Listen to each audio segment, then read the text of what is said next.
a writer who was so visionary and forward-looking that he decided to be born on the first day of Black History Month.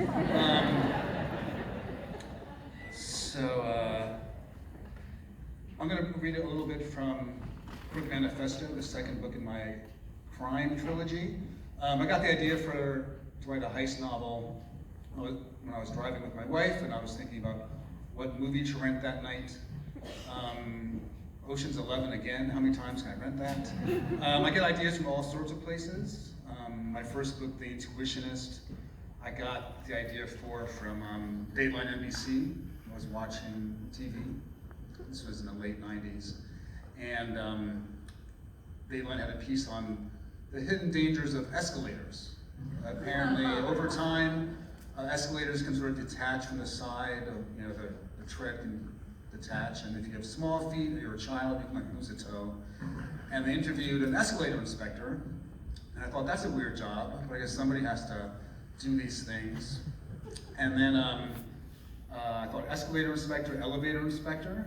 It's not necessarily followed through right now, but for many years, all the elevators in New York had to have an elevator inspection certificate.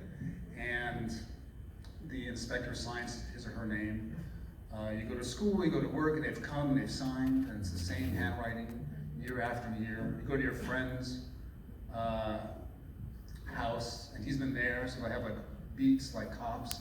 So I thought, what if an elevator inspector had to solve a criminal case, be an inspector? I was trying to do a book with plot. I read a novel that no one liked, so I thought, well, how about I'll try a book with a plot? People seem to like that. So I went to the library to see what kind of skills an elevator inspector would bring to a criminal case, and the answer was none, because they're elevator inspectors, so I had to become a book about an elevator mystery, where elevators are really important. So I got this idea for that, that book from watching TV. I got an idea from a dream once. Zone 1 came from a dream. I grew up in the 70s, and parental supervision was sort of theoretical in the 70s. I watched a lot of things I was really inappropriate. I remember, we got HBO as soon as it was invented, so we didn't have to talk to each other. And every Saturday night, I would watch a movie with my brother and my parents. And I saw A Clockwork Orange when I was 10 with my parents. And I remember watching it, and I was like, Mommy, what's happening to that woman? And she was like, shh, it's a comment on society. I'm watching a movie. And that was my introduction to Stanley Kubrick. And I saw Night of the Living Dead at a very early age. PBS showed it on Halloween. And if you don't remember, if you've never seen it, it's black and white, and it has a black protagonist, and there were not a lot of black protagonists in movies I saw when I was a kid, so it stuck with me. And in the movie, he's being chased by a white mob that wants to tear him limb from limb. I think even then, that seemed like a metaphor for America. I guess that's up there and stayed with me. I saw Dawn of the Dead, a few years later. I was 12. And I started having zombie dreams at age 12. A couple times a year for decades. Sometimes they were fast, sometimes they were slow. Sometimes I would escape, sometimes they talk. It would all depend on what was going on with me.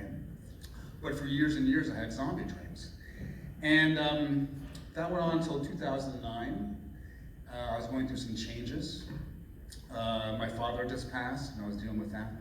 I was about to get divorced. There were some hints I was about to get divorced, such as getting a divorce lawyer. But before that went through, summer came, and we always rented my aunt's house in Sag Harbor. We'd have guests. It's a house my grandfather built in the 40s, and the walls are very thin. It's a no-sex house. I try to make that clear to people. Come out for July 4th. We'll have a barbecue, there'll be fireworks, no sex please, because you can hear everything. So I woke up Saturday morning, and I was going through this life changes. I didn't know if I should have this, family friend weekend. I woke up, I heard my friends laughing downstairs, and so I just went back to bed. I willed myself back to sleep. And I had a dream that I wanted to go into my living room, but I wasn't sure if they'd swept the zombies out yet. And so I woke up and I was like, oh, that's actually a real consideration after the apocalypse. I had to get rid of all the extra zombies, and you're putting society back together. So I actually got an idea from a dream.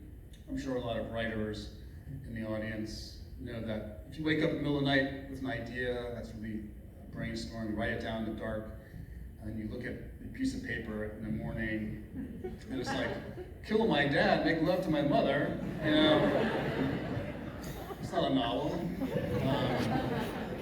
Short story, it's been done before also, antiquity, whatever. But I was lucky I got a book idea from a dream.